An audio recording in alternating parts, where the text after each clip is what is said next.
السلام عليكم ورحمة الله وبركاته. الحمد لله رب العالمين والصلاة والسلام على أشرف المرسلين سيدنا محمد وعلى آله وصحبه أجمعين. A very warm welcome to our friends whom we haven't seen for quite a long time. We are delighted to see you again. May Allah subhanahu wa ta'ala bless you and keep you strong, inshallah. I've just remembered that Kuwait Times asked us to write 30 articles about Ramadan and Islam. So if you are a good writer, you can contribute either one article or two articles. They will be published bearing your name under the TIES logo. So if you're interested, it's just 1.5 pages, 12 font number 12. As usual, we'll begin with listening to a recitation of the verses. So today we'll be listening from verses 19 up to 25, and then we will continue with the tafsir.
As we said before, there are differences between the verses that were revealed in Mecca and those that were revealed in Medina.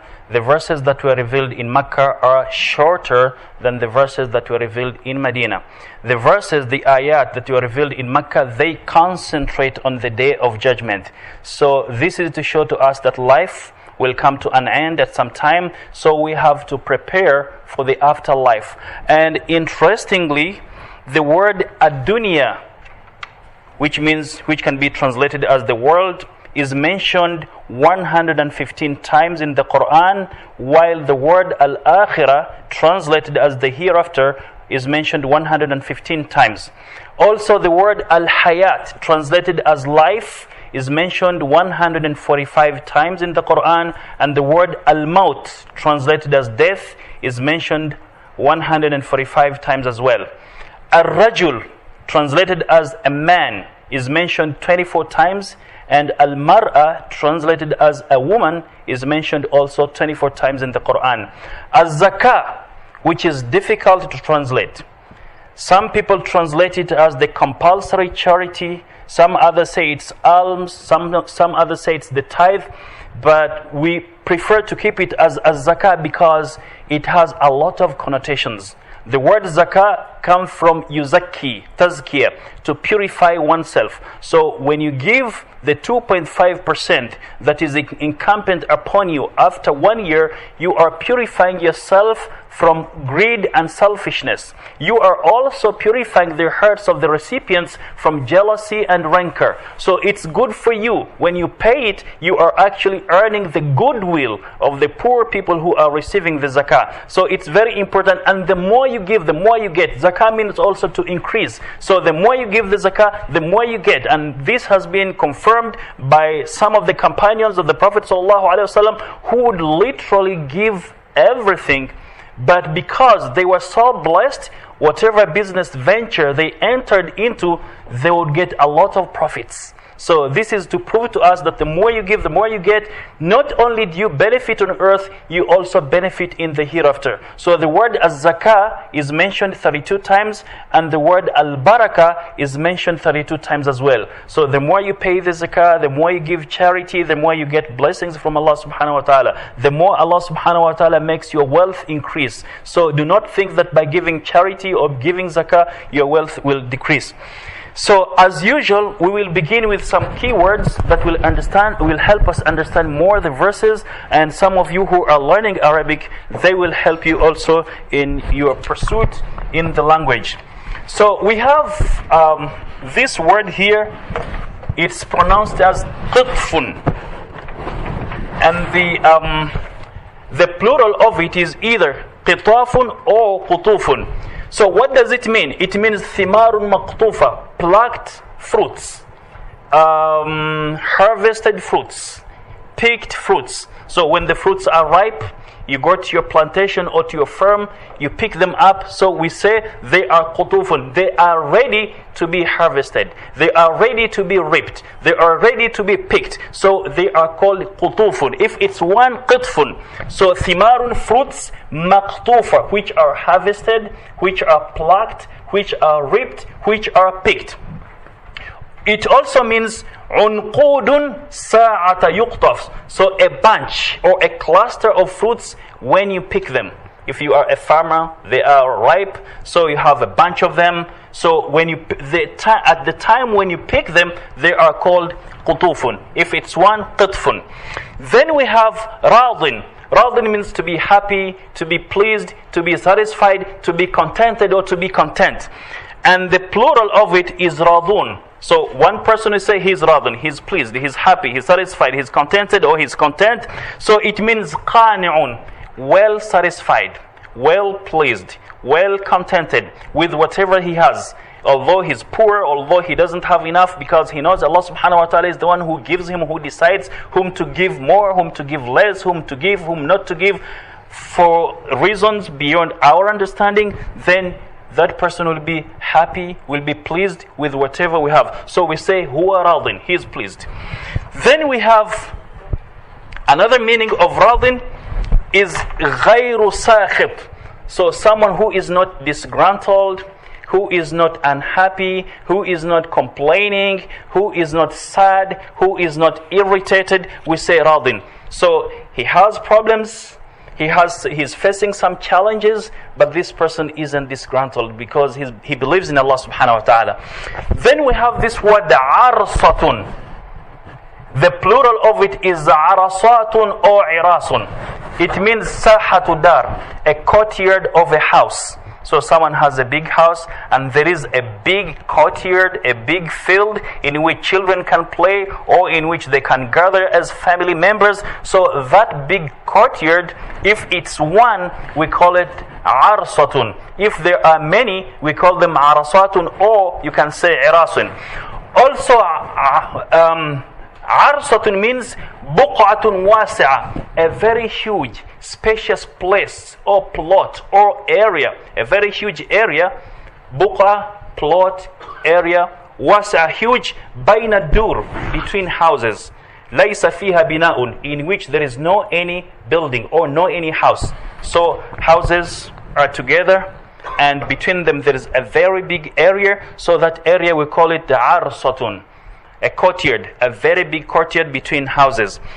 Now we have this word hani'an. You can either say hani'an, or you can say haniyun, or you can say hani'un. And actually this word hani has a lot of meanings, and I need to read them to you so that I don't miss a word, although I won't be able to read them all. So hani'an, you can say hani'an, you can say haniyun. If hani'an is difficult for you, you can say haniyun, or you can say hani'un. It means sa'igh. Sa'igh means some food which is wholesome, palatable, savory, pleasant. So you eat food by the time, before you eat it, when you look at it, it looks pleasant, it looks wholesome, it looks yummy. Ladhith means delicious, tasty, nice, delectable. So hani'an means food which is wholesome, palatable, savory, delicious, tasty, nice, delectable. And actually the way the food looks in front of you will encourage you to eat it. If it doesn't look nice, you might lose your appetite.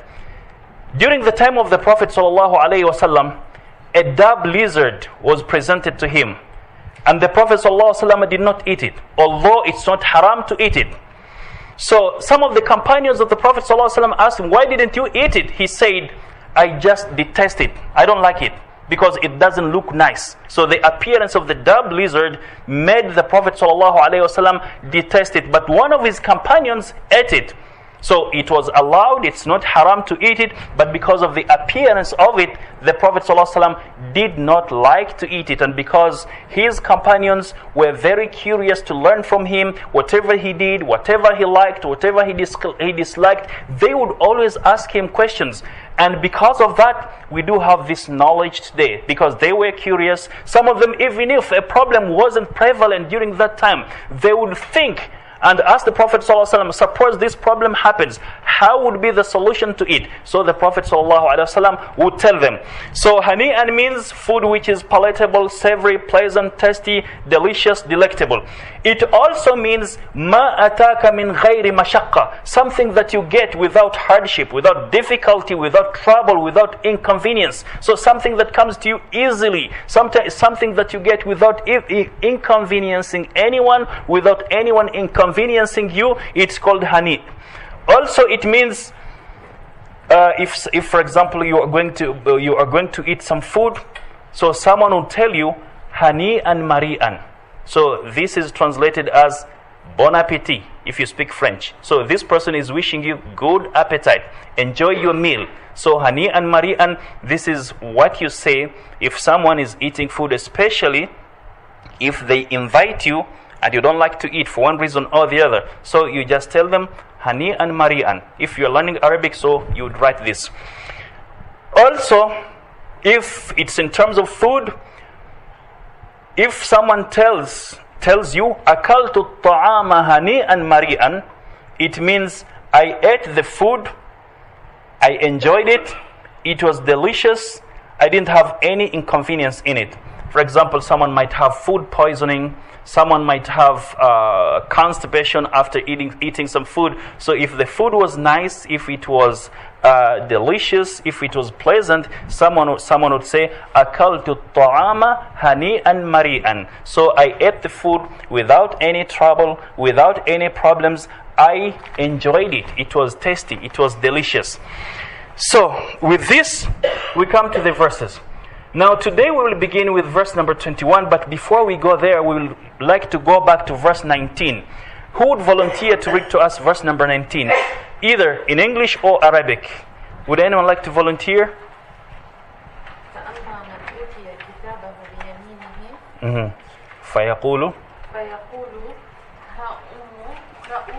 So Allah subhanahu wa ta'ala in this verse is telling us that on the day of judgment, when Allah subhanahu wa ta'ala will render His final judgment with extreme fairness, without any flaws, Allah subhanahu wa ta'ala will order the angels to give people their records. So if a righteous person was a good person on earth doing good deeds, and this person qualifies to go to paradise, Allah subhanahu wa ta'ala will give him his record in his right hand. So because this person is joyful, this person is happy, he knows that he is going to paradise, he will be showing his record to his friends, to everyone in front of him. He will say, Ha umuqra'u kitabiya.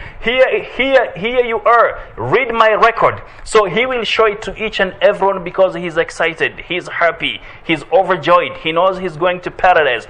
And actually, due to the horrible events that will unfold on that day, if someone at the end of it gets his record in his right hand, this is a very big achievement.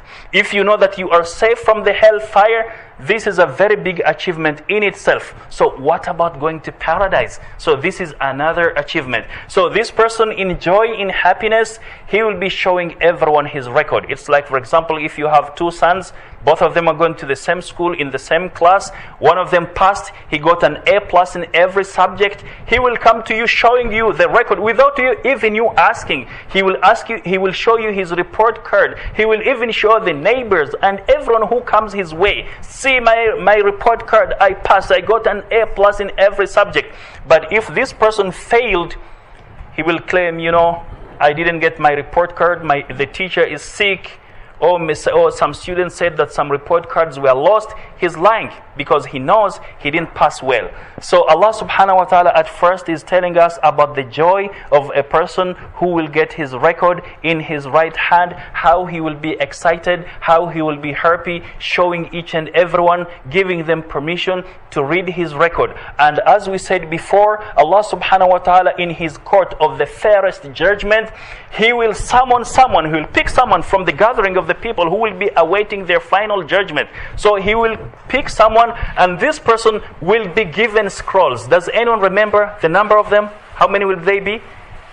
This person will be given scrolls of his sins. How many will they be?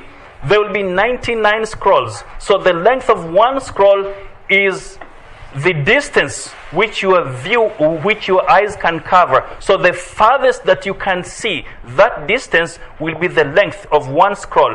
All these scrolls are full of sins. So Allah subhanahu wa ta'ala will ask him, do you have anything to justify what you did? Can you defend yourself? Do you think that the angels who were writing good deeds and bad deeds did not do a good job? Do you think they were unfair to you? He will admit that, oh Allah, I committed those sins. So Allah subhanahu wa ta'ala will tell him, bring the scales. So he will bring the scales. Allah will give him one card. Does anyone know what will be written on that card? Yes, brother?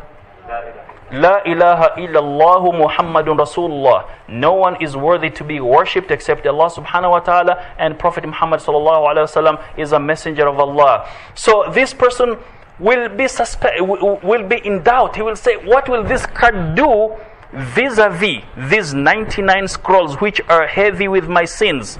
Allah subhanahu wa ta'ala will tell him, Allah will not do any injustice to anyone. So he will place that card that bears La ilaha illallah, the testimony, something that you say when you become a Muslim if you are not a Muslim, and something that you repeat each and every day so many times when we pray, when we hear the adhan, La ilaha illallah. So La ilaha illallah will be put on another pan, and those 99 scrolls on another pan. So La ilaha illallah will outweigh the pan of the 99 scrolls. In other words, this statement of Allah subhanahu wa ta'ala, that He is the only one worthy to be worshipped and no one else, and that Prophet Muhammad sallallahu alaihi wasallam is the final messenger of Allah, this statement will outweigh the sins of that person. But because this person had iman, had faith, Allah subhanahu wa ta'ala will allow him to go to paradise because of La ilaha illallah Muhammadun Rasulullah. And actually scholars say that there is nothing heavier than the name of Allah subhanahu wa ta'ala. Nothing is heavier than the name of Allah subhanahu wa ta'ala. So some interpreters of the Quran say, upon receiving this good news, this person will start showing off. See my book. Because at the beginning he was afraid that he would go to the hellfire. But now, after Allah subhanahu wa ta'ala has assured him that he is forgiven, now he will go to paradise. He will show each and everyone his record. So Allah subhanahu wa ta'ala continues, He says, فَهُوَ فِي عِيشَةٍ رَاضِيَةٍ. So this person will be in a well-pleasing life. So his lifestyle in paradise will be pleasing to him. And actually, let's think about it. You find sometimes a person whom a lot of people admire, he has everything in life. Finally, he commits suicide. Why would you think this person would commit suicide? Who has everything. Yet the poor people who are miserable, someone who doesn't know from where the next meal will come, he is happy, he is smiling, he is laughing. Yet this person who is rich, enjoying each and everything, he is miserable. He reaches to the point of committing suicide. Does anyone know why would this person commit suicide? We all hear such stories. Yes, brother? I think. So the issue is not how much you have. The issue is how much barakah do you have in what you have, whether it's big or small. Yes, brother Tony? Maybe they don't have a purpose in life. They don't have a purpose in life. So they are fed up with whatever they have, so they want to experience another life. They commit suicide, assuming that because they are rich, they are going to another world in which they will be happy as well. Little do they know that punishment is going to begin there. Yes, sister?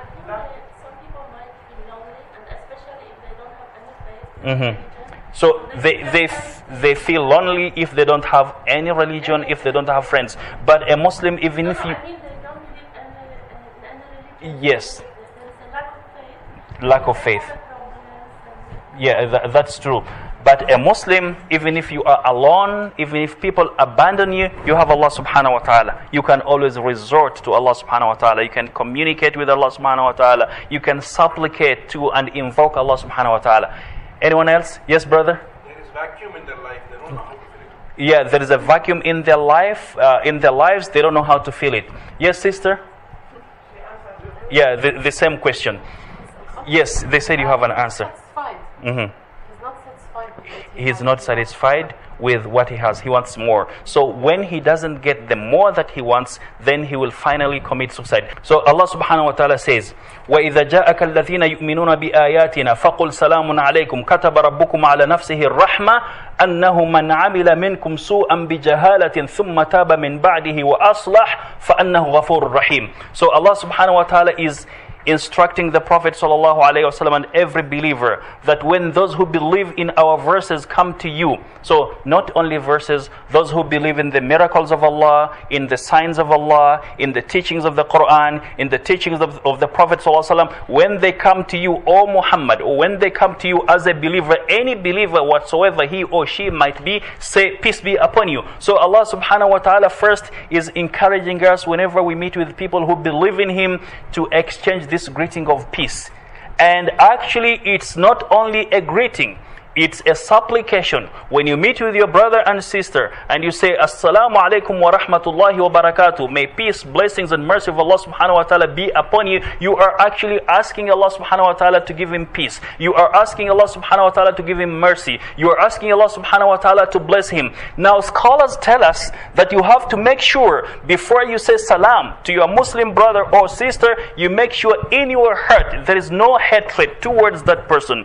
In your heart there is no jealousy towards that person. In your heart there is no rancor towards that person. Otherwise, how will you pray to Allah to give him peace, yet in your heart you are against this person, you hate this person? This is hypocrisy. So clean your heart before you say Assalamu alaikum to the brother whom you meet, because this is not only a greeting, this is a supplication. You are invoking Allah subhanahu wa ta'ala to give him peace, and he can't enjoy peace 100% when you are harboring enmity against him, rancor, jealousy, grudges against him. Yes, sister, you wanted to say something? So I have a question. Yes. When you met a Muslim, even at your job, you say Salam alaikum. Mhm. And most of the people, alhamdulillah, they answer. But what if you say Salam alaikum and the person approaching you just ignoring him? Mhm. My heart is clean. Yes. But I feel Yes, bad. yes. So I stopped to say Salam alaikum. No, you don't stop. You don't stop. Does anyone know the instruction of the Prophet sallallahu alaihi wasallam? When you say Assalamu alaikum to someone and he doesn't answer, what did the Prophet sallallahu alaihi wasallam say? Yes, brother Abu Huraira?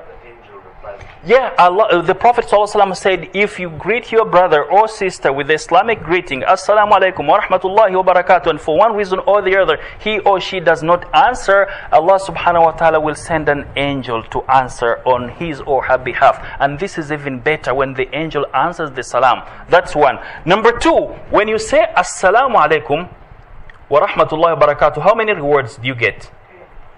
So, Assalamu alaikum, 10.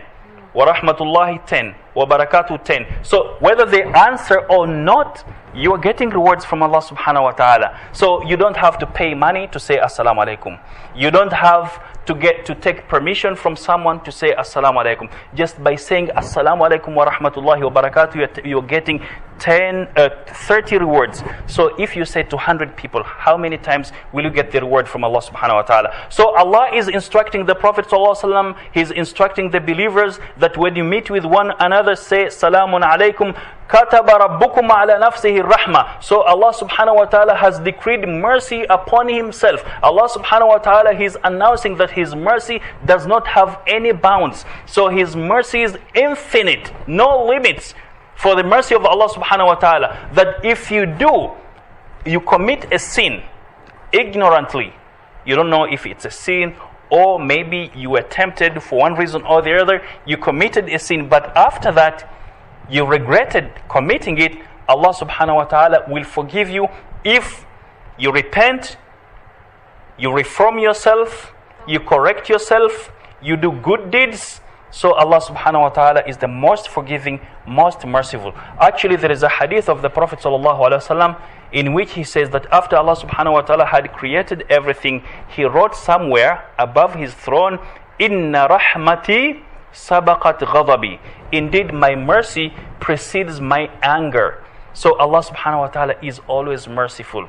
Does anyone remember the hadith of the Prophet ﷺ that if you intend to do a good deed and for one reason or the other you didn't do it, you are rewarded as though you did it? And if you intended to do a good deed and you did it, you get from 10 rewards up to 700, even more. And if you intend to commit a sin for one reason or the other, you didn't commit it, you get 1 reward. So for example, someone wants to rob a bank.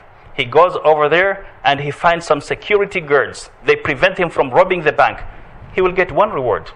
And if you commit the sin, so you will get only 1 sin. So it will be written against you as 1. And if you repent sincerely to Allah subhanahu wa ta'ala and you make amendments, you reform yourself, all your sins will be turned into rewards. So the sins that you committed before will be turned into rewards. As we said before, for example, you've been insulting someone, you've been backbiting someone, you've been calumniating someone, you've been spreading rumors about someone, you've been saying bad words, tarnishing the reputation of someone. So you come back to your senses, now you want to repent, you go to that person and you tell him, you know what, I have been tarnishing your reputation, I've been accusing you falsely, please forgive me. And that person pays you 2 million KD. The person whom you've been... Can it happen? Can he do that? Yes. Can he pay you? He can talk. He might forgive you, but he will still bear the... Especially if your words damaged his reputation, costed him his position.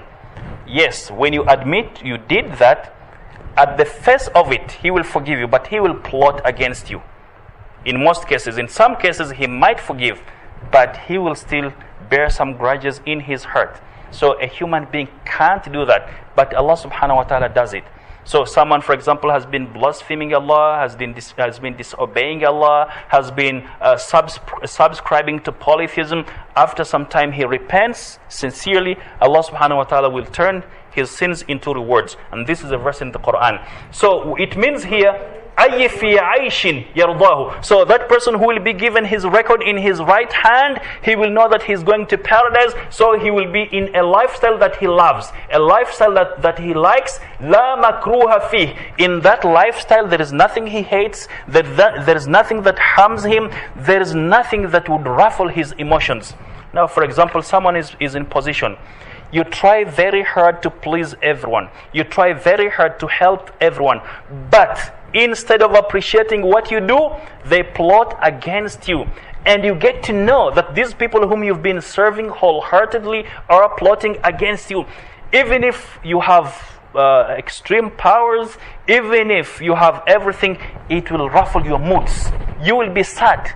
You will be dissatisfied because of what they say about you, because of what they do about you.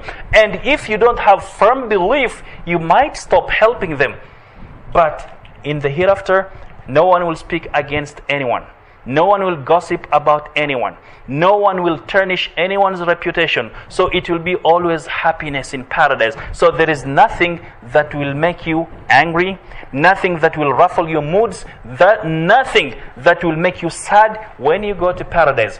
Waqila, it was said, ay, it means عِيشَةٌ يَرْضَى بِهَا. So you will lead a life which you are happy with, which you like when you go to paradise. يَرْضَى بِهَا صَحِبُهَا. So the person, the dweller of paradise, who will have been forgiven by Allah subhanahu wa ta'ala, who will be given his record in his right hand, he will lead a lifestyle that he likes. Now, does everyone in this world live a lifestyle that he likes? For example, you are an ambassador, you are a minister, you are a technician. They send you from your country to another country to work over there. The culture is different. The mentality is different. Although you are paid well, you won't be happy. So many things will make you unhappy. But for one reason or the other, you will patiently persevere because you have some goals that you want to achieve. So in this world, no one is happy 100%. No one enjoys himself 100%. Maybe someone is rich, maybe someone is powerful, his children don't listen to him. Everyone is complaining about his children.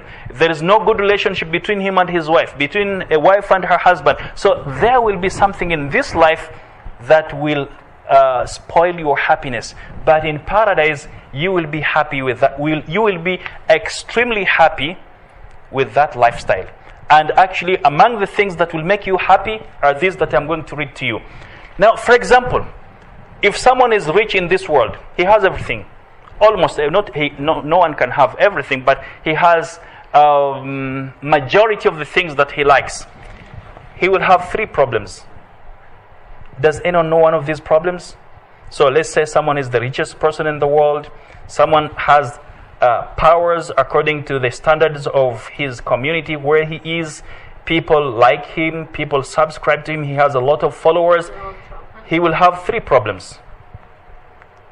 If he's a believer, there will be 3. If he's a non-believer, there will be 2 problems. Yes, sister? People will be jealous of that person. People will be jealous of him. This will be one of the problems.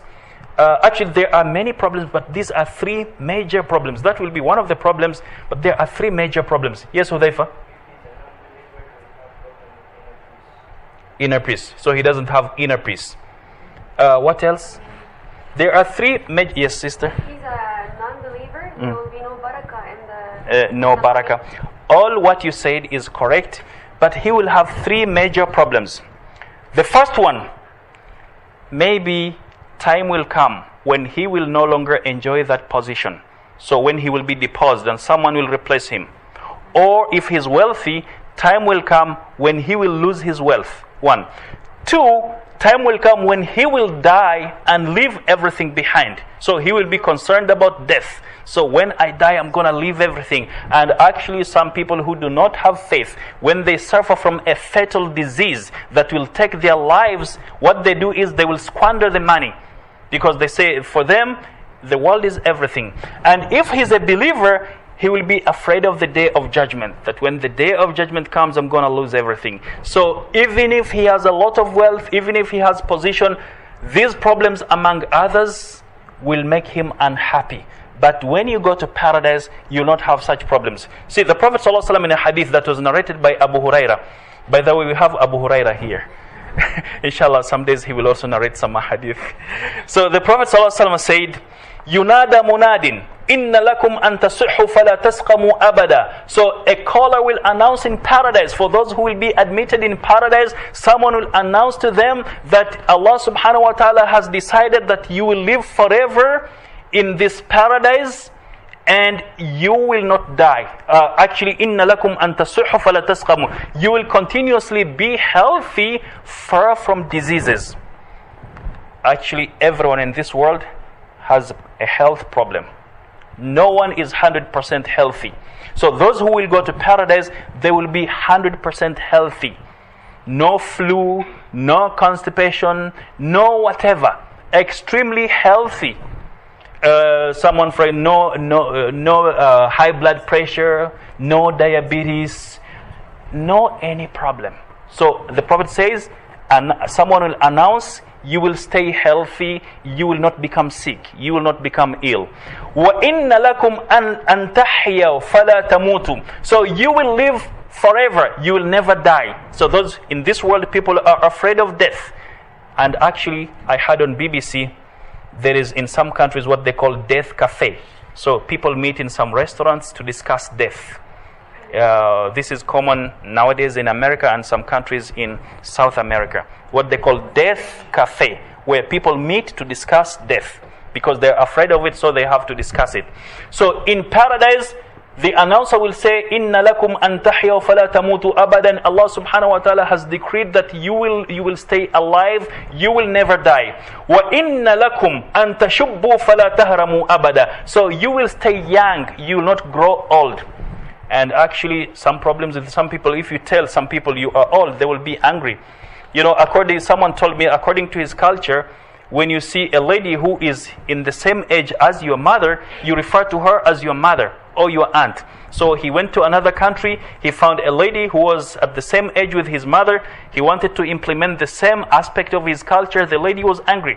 Do I look like your mother? Do I look so old? Although she was old, she wouldn't admit that she was old. So it's a problem for the people growing old. Some people are undergoing cosmetic surgery in order to look young. So in paradise, you will stay young. You will not grow old. You will not grow weak.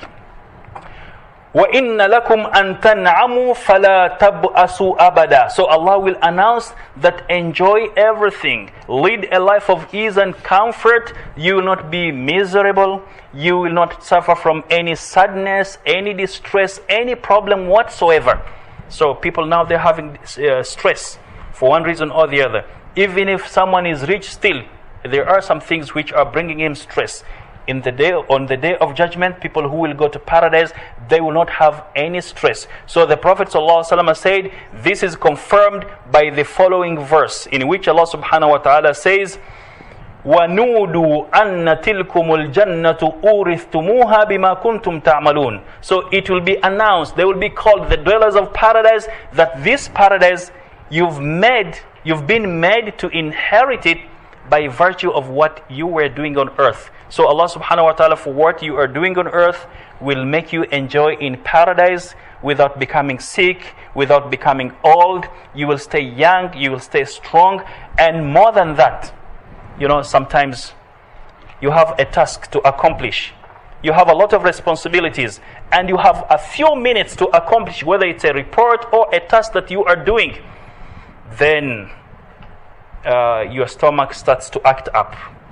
You go to the toilet 3 times, 4 times, 5 times. It's taking time. You hate it, but there's nothing you can do. Or you are in a congregation. Maybe you are giving a speech, and maybe you're suffering from constipation. You are about to break wind, but you control it. So there will be something that will always make you uncomfortable on earth. But in paradise, there is no toilets.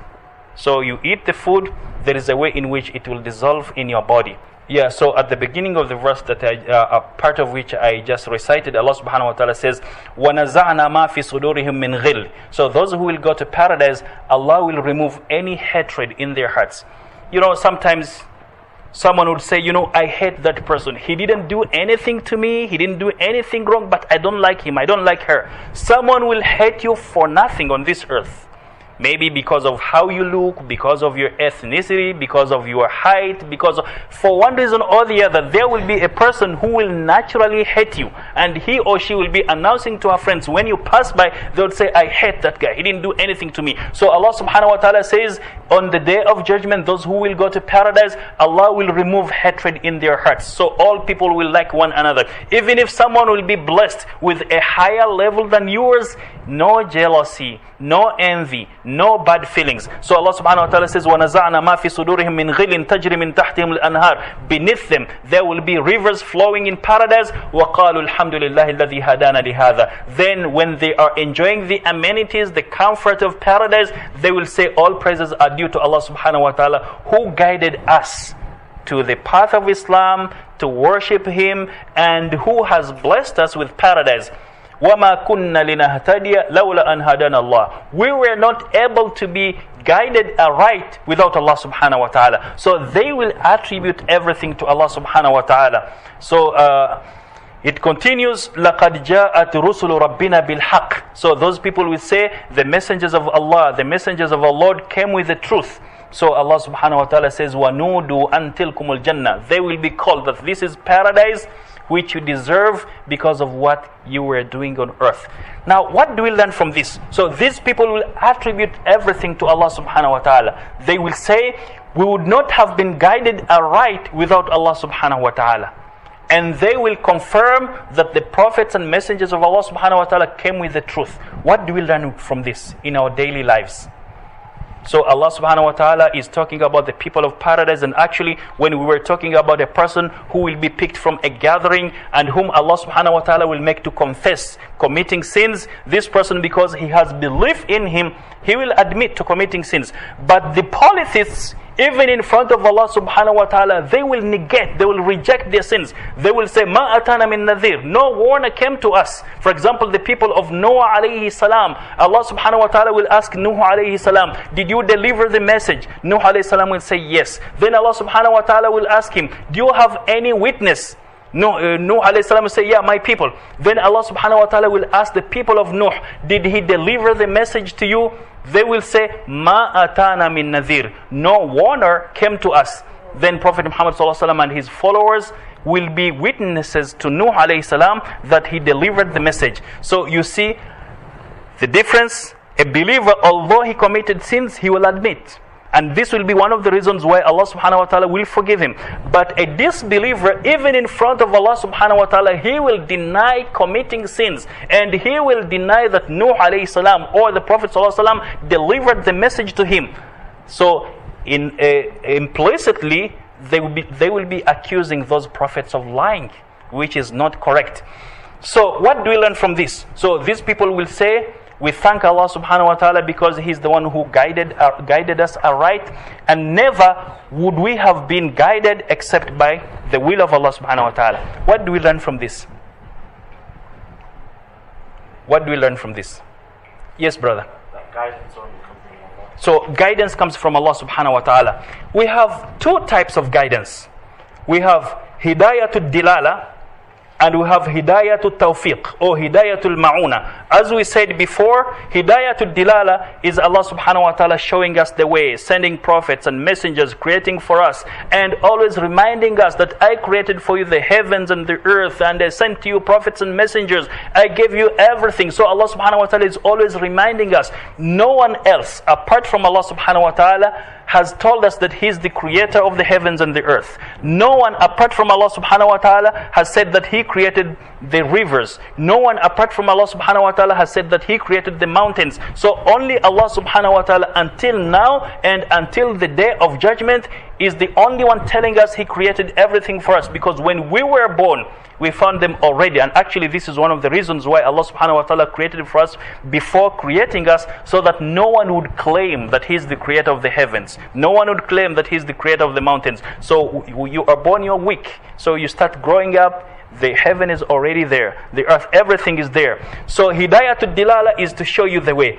Everyone has been showed the way. And actually according to a hadith and according to some scholars, if anyone did not receive the message of Allah subhanahu wa ta'ala, that person will not be punished. وَمَا كُنَّا مُعَذِّبِينَ حَتَّى نَبْعَثَ رَسُولًا. We will not punish anyone until we send a messenger. So if there is someone who did not receive a messenger, who didn't get a message at all, that person, there is a special, that person is a special case. So Allah subhanahu wa ta'ala showed us the way in different ways, and there is hidayatul ma'una. So when you accept Allah subhanahu wa ta'ala as your creator, cherisher, provider, sustainer, safe haven, and everything in your life, then Allah will bless your life, will make it easy for you. So everyone gets guidance. If you accept the guidance, even if you make the baby steps towards the guidance, Allah will make it easy. And there is a hadith, if you walk one step towards Allah subhanahu wa ta'ala, Allah will walk a mile towards you. So what else do we learn from this? So those people will attribute everything to Allah subhanahu wa ta'ala. And there is something that we learn in our daily lives. Does anyone know? Yes, sister? So we learn about the great mercy of Allah subhanahu wa ta'ala. Yeah, actually the Prophet ﷺ told his companions that all of you will enter paradise except those who will refuse. So his companions were surprised. Who would decline to go to paradise? He said, Man ata'ani dakhala al-jannah wa man asani faqad aba. Whoever obeys me will go to paradise, and whoever disobeys me will have refused to go to paradise. And it's not difficult to obey the Prophet ﷺ.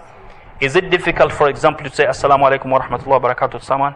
Is it difficult to give charity just one date? Is it difficult to just give a good advice to someone? The Prophet ﷺ in a hadith, he says, if you are unable to give in charity even one date, then what does he say? Say good words or smile. Is it difficult to smile?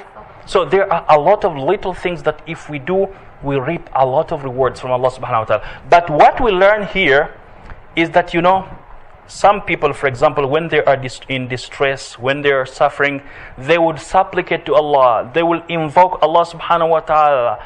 And when Allah makes them successful, when Allah finds solutions for them to their problems, they don't attribute the success to Allah. They attribute it to themselves. For example, I told you before that there was a guy who was a businessman who had gotten some losses and had a lawsuit filed against him. And he told me he was about to resort to black magicians. In other words, he was about to go to sorcery, to sorcerers, in order for them to help him solve his problems. I sat with him for 3 hours trying to protect him from going to sorcerers who would just lie to him, take his money. Finally, they wouldn't solve his problem, and he will have earned the wrath of Allah subhanahu wa ta'ala. So after some time, he called me and he said, "Did you solve your problem?" And actually, I promised to pray for him, and I was praying for him. What did he say? "Alhamdulillah, I got a very clever lawyer, skillful lawyer. I won the case." Was he right to say that? First, Allah. He should have attributed it to Allah. So Allah first, then you can say a lawyer. Then because of Allah, then a lawyer. But lawyer, he forgot Allah, he forgot those who prayed for him, and he attributed everything to the lawyer. So the problem is, when people have problems, they will resort to Allah. They will come to you and someone else. When they get solutions to the problems, they will forget you for one reason or the other. Maybe they feel you will ask them to pay, or you will want to share what they have. And this is not true. In any case, those people are teaching us a lesson that whatever you achieve on earth, you have to first attribute it to Allah subhanahu wa ta'ala. Then you can mention other people who helped you, or any other means that you employed in order to achieve the success. So this person, fi jannatin aliyah, he will be in a lofty garden of paradise. He will be in a high garden of paradise. Ay rafi'atun qusuruha. So he will be in paradise whose palaces are very high, highly elevated. Hisanun huruha. In it there are wide-eyed, beautiful maidens, beautiful, pleasant maidens with wide eyes. Na'imatun duruha. The houses in paradise are very comfortable, very pleasant, very good. Da'imun huburuha. And the joy over there is continuous. So in this world, you might enjoy yourself 1 year, 2 years, 3 years. Then you start suffering from cancer, some other problems, enemies. Maybe at the beginning you engaged in corruption. Then they bring the case up, and then you get a jail sentence. Then your reputation is tarnished. So the people who used to respect you, who used to admire you, they turn against you. So something will happen on earth that will make you uncomfortable. But in paradise, da'imun huburuha. So you will always be in happiness. You will always be in joy. وَقِيلَ, it was also said, أَيْ مُرْتَفِعَةُ الْمَكَانِ. So you will be in paradise, which will be high, very high, in a very high, lofty place. لِأَنَّهَا فِي السَّمَاءِ, because it will be in heaven. So it's in a high place because it's in heaven. There is a tendency nowadays, some rich people building houses on mountains, building houses on hills. So they want to be on top of everyone. They feel they are superior to everyone, and they would build their palaces on a high place. So people who worship Allah, people who believe in Allah subhanahu wa ta'ala, who are sincere to Allah subhanahu wa ta'ala, they will be in a lofty place in paradise. أو مرتفعة المنازل. So the dwelling places, the houses in paradise will be high, or their rank will be high in paradise. أو عظيمة في النفوس. So Allah subhanahu wa ta'ala will admit them in paradise, which is important in their hearts, which is pleasant in their hearts, which is great in their hearts. So whatever they will be given, they will be happy with it. قطوفها دانية. We say the قطوف is a singular of qitf. So fruits that are ready to be plucked, that are ready to be picked. So qutufuha daniya. So the fruits of paradise are very near and very low, very near and low, easily accessible. قال البراء بن عازب, one of the companions of the Prophet ﷺ, Al-Bara' bin Azib says, أي قريبة. So the fruits of paradise are so near, very near. يتناولها أحدهم. One of them in paradise will be able to reach for them, will be able to access them, will be able to take them وهو نائم على سريره, while sleeping on his bed. So you crave an apple, you're just sleeping, it will come to you, you just pick it. You don't have even to stand up. You are sitting, it comes to you. وَقِيلَ, it was said, أَيْ قَرِيبَةُ التَّنَاوُلِ. They will be so near to be reached for, to be taken, to be eaten, to be enjoyed. يَتَنَاوَلُهَا الْقَائِمِ. Whether you are standing or sitting or reclining, you will be able to pick them. In whatever position you are, they will come closer to you. You will not have to make an effort. This is why they say na'im. Fi na'imin. Na'im means a comfortable life, a life of ease. You don't have to stress yourself. You don't have to struggle to get something. Now in this world, for example, if you are a farmer, you want to pick some apples, some oranges, you need a ladder, or you need to climb a tree. If you need some mangoes, you need to climb. Or even if you don't climb, you need to drive to go to a supermarket. You will make some effort in one way or the other to get the fruits on this earth. But in paradise, they will be coming to you. So Allah subhanahu wa ta'ala will make it easy for you. So you will not stress yourself, you will not trouble yourself. That is the time for you to enjoy yourself. So Allah subhanahu wa ta'ala tells us in Surat Al-Insan, He says, وَجَزَاهُمْ بِمَا صَبَرُوا جَنَّةً وَحَرِيرًا. And their reward for what they have patiently persevered will be a garden in paradise and silk garments. So they will be in paradise wearing silk garments. مُتَّكِئِينَ فِيهَا عَلَى الْأَرَائِكِ لَا يَرَوْنَ فِيهَا شَمْسًا وَلَا زَمْهَرِيرًا. So they will be reclining in paradise on adorned couches. So sofas that have a lot of decorations. لا يرون فيها شمسا ولا زمهريرا. They will not see therein in paradise any burning sun. They will not see burning heat or sun or freezing cold. So it will not be hot and it will not be cold. You know, for example, you need an AC and sometimes the temperature isn't enough. If you are 3 people, depending on how you feel inside of you, someone would say, can you increase it, some decrease? So in one house, you will start quarreling because of the AC. So someone wants it high, someone wants it low, someone wants it medium. So you start quarreling about the AC in one house. In paradise, you will enjoy yourselves. It's not cold, it's not hot. So وَدَانِيَةً عَلَيْهِمْ ظِلَالُهَا وَذُلِّلَتْ قُطُوفُهَا تَذْلِيلًا. So Allah subhanahu wa ta'ala will make near above them the shades of paradise, and its fruits will be near for them in order to pick them in compliance. So in compliance, which means whenever you crave them, they just come near to you. And there will be circulated among them vessels of silver and cups having been made clear as glass. Cups looking like glass. So the point is, Allah subhanahu wa ta'ala will make the fruits serve you. They will comply to your demands. Now we are complying to their demands. If it's high, we have to go high to pick it. On the day of judgment, they will, the fruits and whatever we need in paradise, they will comply to our demands. Qatada said, one of the bona fide companions of the Prophet ﷺ, and one of the reputable interpreters of the Quran, he says, Daniya means they will be low and near. فَلَا يَرُدُّ أَيْدِيَهُمْ عَنْهَا بُعُدٌ وَلَا شَوْكٌ. So they will be so near that nothing will turn away your hands from them, whether it's a distance or thorns or prickles, if you will. So sometimes fruits, they have thorns, so you have to be careful while picking them. Even while peeling them, you have to be careful. Or maybe they are far, you need a fruit but it's far away from you, so you have the desire, but because you are lazy for one reason or the other, you just stay. But in paradise, they will be so near, so close to you. فَلَا يَرُدُّ أَيْدِيَهُمْ عَنْهَا بُعْدٌ. So there is no distance or thorns that will turn away your hand from them. Easily accessible. So Allah subhanahu wa ta'ala will say, Kulu washrabu. So eat and drink. Hani'an. So we said hani'an means something which is wholesome, palatable, tasty, delicious, something which you eat without difficulty.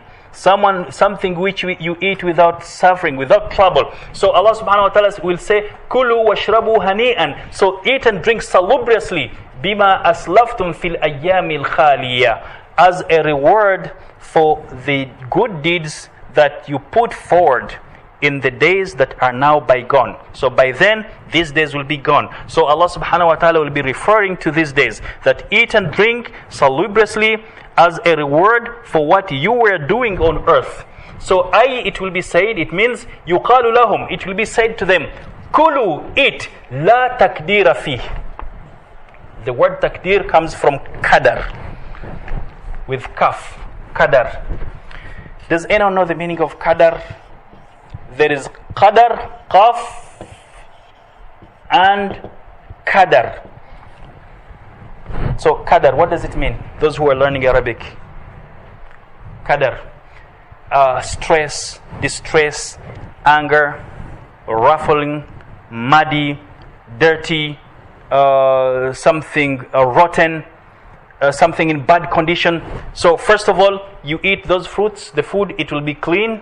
It will not upset your stomach. So some people have sensitivities towards some types of food.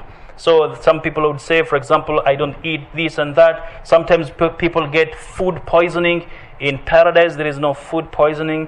The food will not be rotten. You don't need fridges in paradise. So qadar means anything that ruffles your mood, spoils your mood.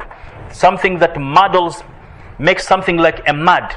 Something that makes something dirty. Something that spoils your enjoyment. So there is nothing of that sort. So la takdira fih. In the food that you eat, in the drinks that you eat, there is no dirt in it, no filth in it. They will not turn into a bad condition. They will not grow sour. They will not be bitter. They will always be tasty. Wala tanghis, naghas. Does anyone know what the meaning of naghas is? Noon, ghain, sad. Naghas. You know, sometimes you are sitting with someone, he will say something, it will make you bitter. It will spoil your moods. It will make you angry. It will make you sad. It will spoil your happiness. So there is nothing to make you sad. No one will say anything that will make you sad. No one will behave in a manner that will spoil your happiness. So you will be always happy. وَقِيلَ, it was said, يُقَالُ لَهُمْ ذَلِكَ تَفَضُّلًا عَلَيْهِمْ. This is very important. So Allah subhanahu wa ta'ala is telling them, eat salubriously. So whatever Allah subhanahu wa ta'ala gives them in paradise, food, drinks, they will be wholesome, healthy, they will be good for you. And actually, you know what? In this world, if you go to a poor community, you will find children craving fast foods, craving junk food. And the sons of the rich, they will be proud because they have money to buy junk food. So it's like what they call a fad. It's like high. If you eat that type of fast food or junk food, you are of a higher standard than those who do not eat the food. So the parents would give their children money, go to Little Caesars, McDonald's. So I'm not discouraging you. So they would pay a lot of money. These fast foods. So those who can't afford going to such places, they will be sad. They want to go with the others. But guess what? You are paying money to spoil your health. You are paying money for which you'll pay the price. After some time, you'll contract some diseases. The doctors will tell you it's because of your food. And actually, there is a nutritionist who gave a lecture and said 99% of the decisions that we make of which food to eat or which beverage to drink comes from the tongue. Only one part of your body makes you decide 99% what to eat and drink because it's tasty. But you don't think whether it's healthy, whether it's nutritious, whether it's wholesome. You don't care. So long as it is tasty on the tongue, you make decisions. So the poor people, children of the poor people who just eat vegetables, which are healthy, they admire to eat fast foods. Yet they don't know those who pay this much money, they're paying it to their detriment. So in paradise, Allah subhanahu wa ta'ala is telling us the food is holy, the food is clean. And actually, based on some stories that I have heard, If you go to a restaurant, don't annoy the waiter. Don't annoy the cook. If you annoy the waiter, if you annoy the cook, you will eat pieces of broken glass in your food, for which you will pay price after some time. Or even at home, if you have a cook at home preparing your food, in all, don't annoy someone who prepares your food. Out of vengeance, he might give you something for which you will pay the price, and you will not detect it until when it's too late. It will cost your life. So you have to treat them well, those people who give you the food that you eat. Otherwise, out of vengeance, they will retaliate in different ways. So Allah subhanahu wa ta'ala is saying, يُقَالُ لَهُمْ ذَلِكَ تَفَضُّلًا. This is very important. Out of His grace. So this is an invitation of Allah subhanahu wa ta'ala to His grace. وَامْتِنَانًا. Imtinanan, blessings. Beneficence. وَإِنْعَامًا. So conferring to you a lot of blessings, a lot of bounties. وَإِحْسَانًا. So He's doing it out of love, out of care, and it's not compulsory for Him to do that. Now, why do they tell us that Allah subhanahu wa ta'ala will tell those people in paradise, and I pray to Allah that all of us will be among them? This will be an invitation to the grace of Allah, bounty of Allah, blessings of Allah. And actually, because of our mere deeds, we do not deserve that. We deserve it because of the bounty of Allah subhanahu wa ta'ala, because of the love of the ultimate generosity of Allah subhanahu wa ta'ala. Why? Because the Prophet ﷺ one day, he told his companions, he said, no one among you will enter paradise by virtue of his good deeds. So your good deeds will not necessarily qualify you to enter paradise. So actually the hadith is here.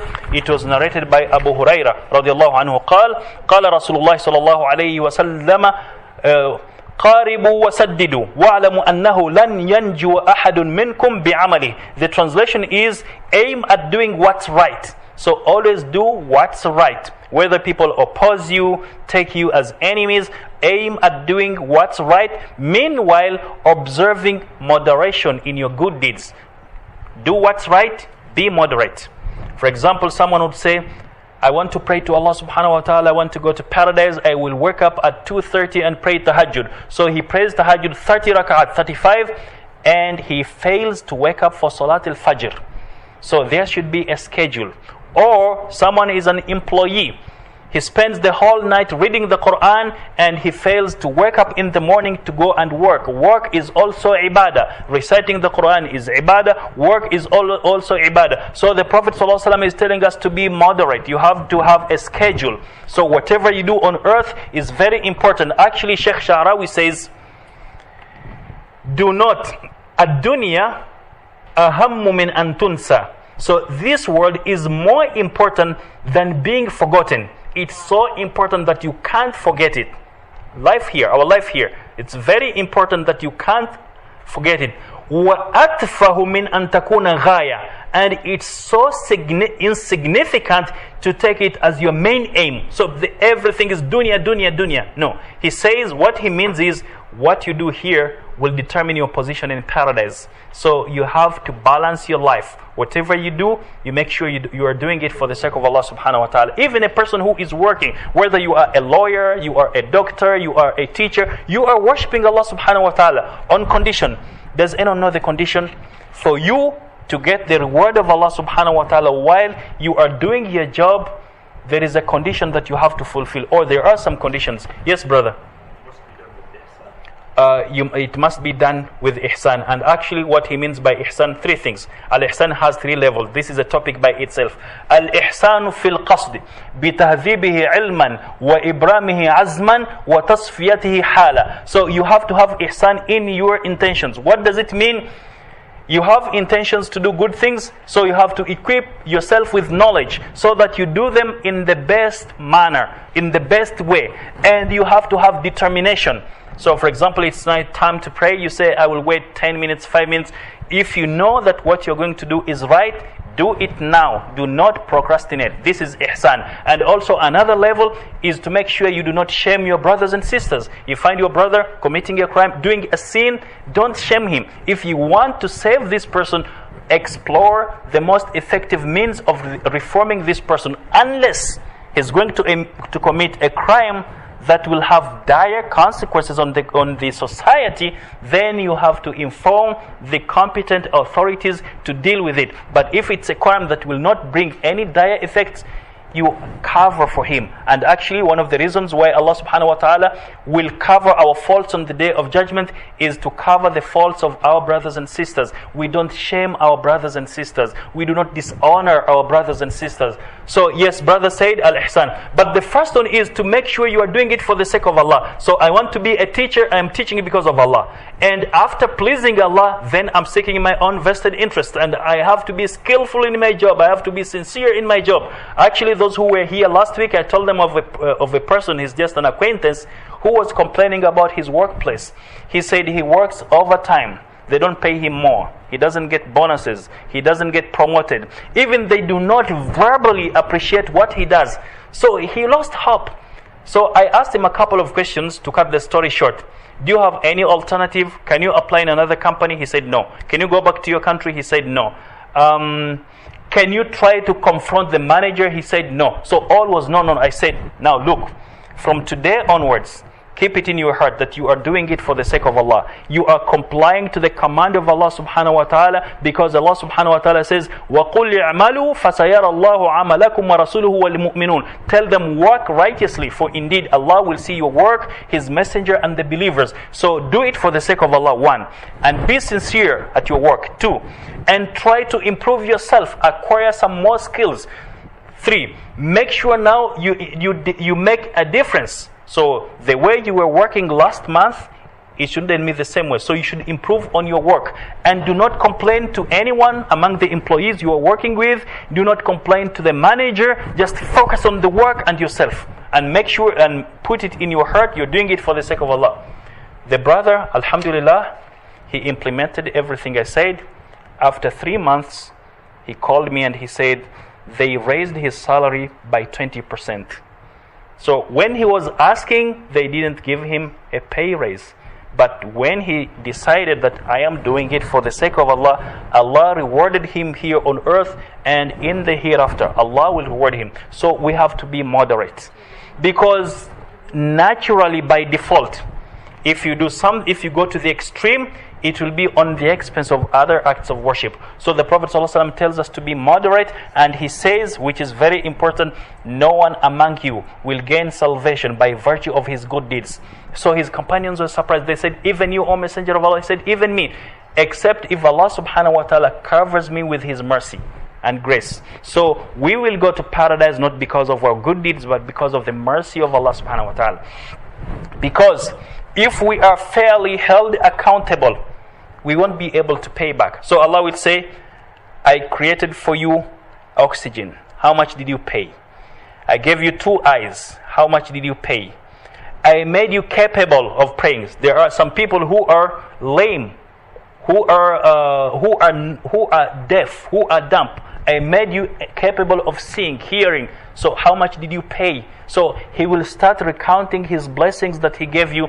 You will find that you qualify for nothing. So whatever we do, we have to put it in mind that Allah subhanahu wa ta'ala, He loves us, and if we go to paradise, it will be by virtue of Allah's mercy and grace, not because we deserve to go to paradise by what we did. So this is what the Prophet ﷺ is telling us, that no one should. And actually this is a lesson to us. Don't be proud because you are doing good deeds. So, some people, if they pray, they fast, when they see someone not praying, they are quick to judge that person. You will go to hell, you're not praying. They'll say a lot of things. And actually Allah subhanahu wa ta'ala says, عَلِيَهُمْ ثِيَابُ سُنْدُسٍ خُضْرٌ وَإِسْتَبْرَقٍ. So those people who will go to paradise, upon them there will be green garments of fine silk and brocade, and they will be adorned with bracelets of silver, and the Lord will give them a purified drink. And it will be said, indeed this is for you a reward, and your efforts have been appreciated. So Allah subhanahu wa ta'ala will just reward us out of His mercy, and He will tell us our good deeds were appreciated by Him. So in this case, whatever we do, after accomplishing it, we have to pray to Allah to accept it of us. Because some people on the Day of Judgment will be proud of their good deeds. Allah will shame them. He will tell them, you did it because you wanted to impress someone. You did it because you wanted people to praise you. They did praise you. You impressed them. With me, you have nothing. Qatada said, أَيَّامُكُمْ هَذِهِ أَيَّامٌ خَالِيَةٌ. So these days of yours, these days now, they are days that will be bygone. So today, and actually, if you notice this, nowadays days are passing quickly. Ibn Zayd says, what Allah means by Ayyam al-Khaliya, that these are days which will pass quickly because you will be very active in them. So what it means, when you are very busy, the hours will pass quickly. If you are redundant, doing nothing, you'll see that a day is very long. So the days, Qatada says, these days are running very quickly, very short, very soon they will be bygone.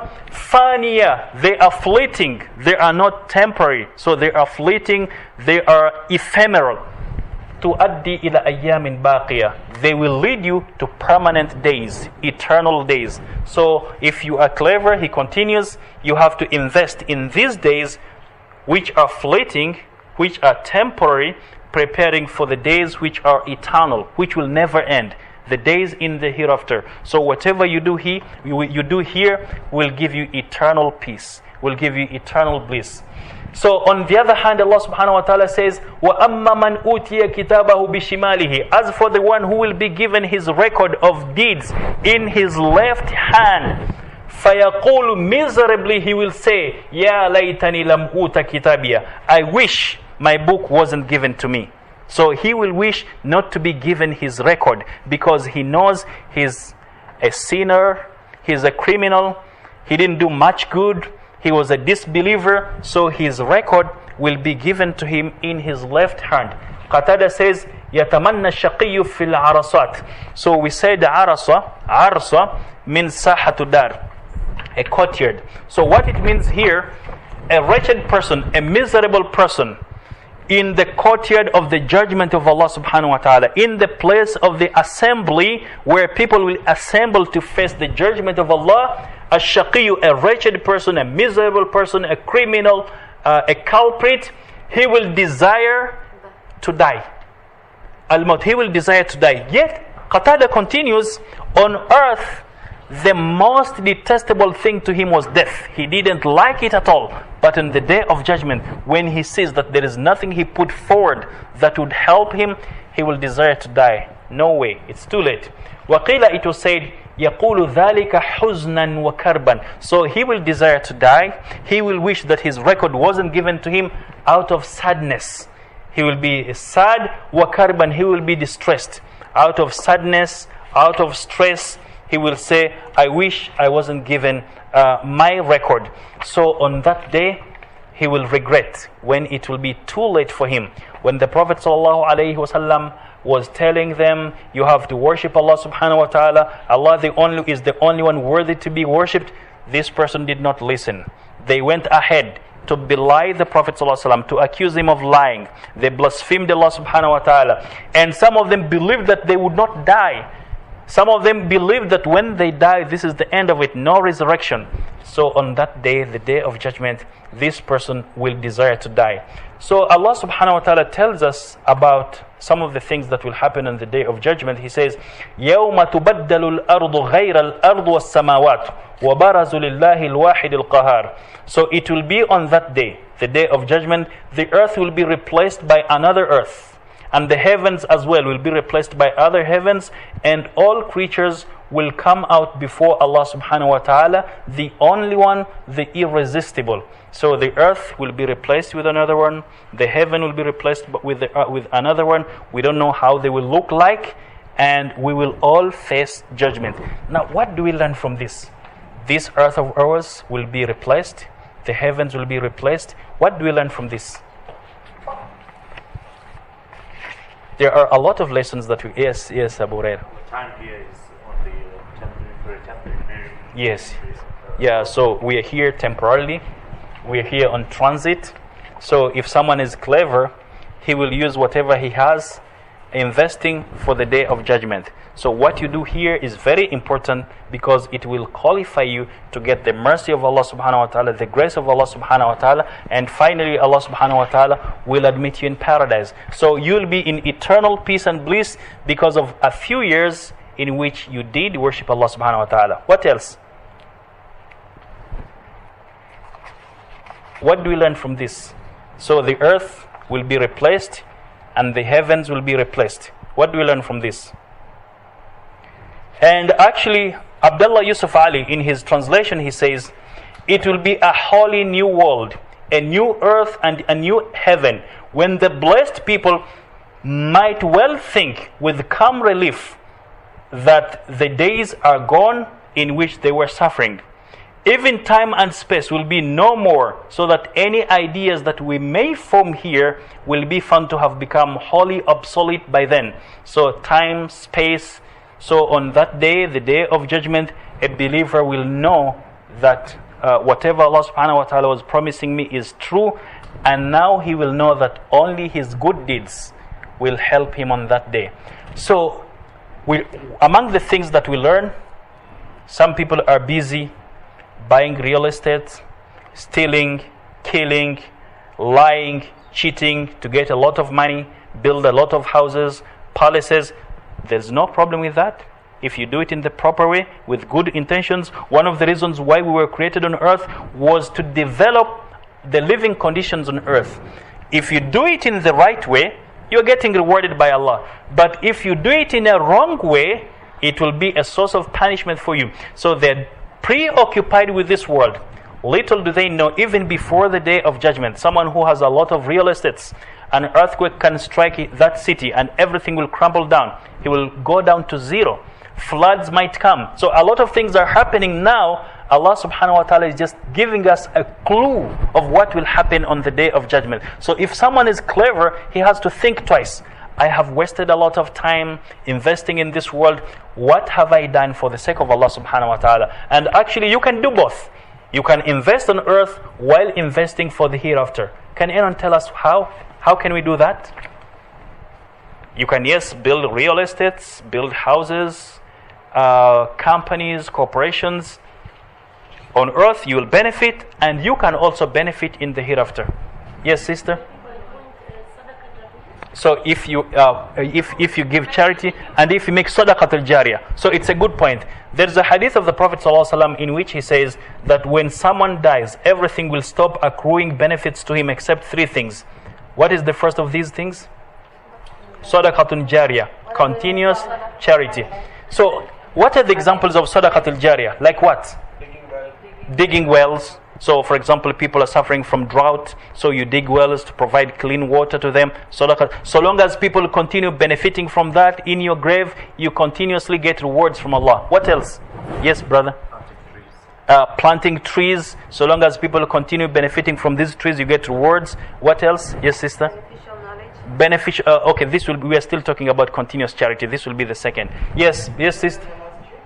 Building mosques. So, for example, if you are in a country where there is no Ministry of Islamic Affairs, so out of your wealth, you build a mosque so that people will be able to pray to Allah. This is Sadaqat al-Jariyah. So long as people continue praying in that masjid, you get rewards. Yes, Hudayfa?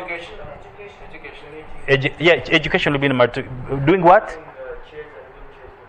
Wheelchairs, if there are some handicapped people, to give them wheelchairs. So long as people continue benefiting from this, you get rewarded in your grave. So you can use your wealth in investing in such kind of things which will benefit you in the hereafter. What else? Printing books. Someone, for example, he wants to build a palace. There's no problem with that, but make sure you make some apartments for travelers, for some people who can't afford to pay rent, or you can make some halaqas inviting people to come and learn in your house. So does anyone know the reward of some people who gather together to learn about Allah subhanahu wa ta'ala? What do they get? If people are gathering to teach one another about Allah subhanahu wa ta'ala, to remind one another. Yes, brother? I think there is al-malaika. Yeah, so the angels of Allah subhanahu wa ta'ala will cover them and will pray to Allah subhanahu wa ta'ala to bless them, to give them mercy. Unfortunately, people will always come up with flimsy excuses. In a gathering like this, instead of learning, they're going to parties, dancing. If you invite people that you know there is a party, there is a band that will come, a concert, and musicians will come from this and that country, you will find the hall packed with people, even Muslims. But if you tell them come to learn about Allah, they don't come. So something which is good for them, they neglect it. Something which would be detrimental to them, they focus on it. Then we have ilmun yuntafa'u bihi, beneficial knowledge. Like what? What are the types of beneficial knowledge? The knowledge that benefits you in your grave. Yes, brother? Teaching someone to read the Quran. What else? Is it only Islamic knowledge? No. Any knowledge that's beneficial to people. So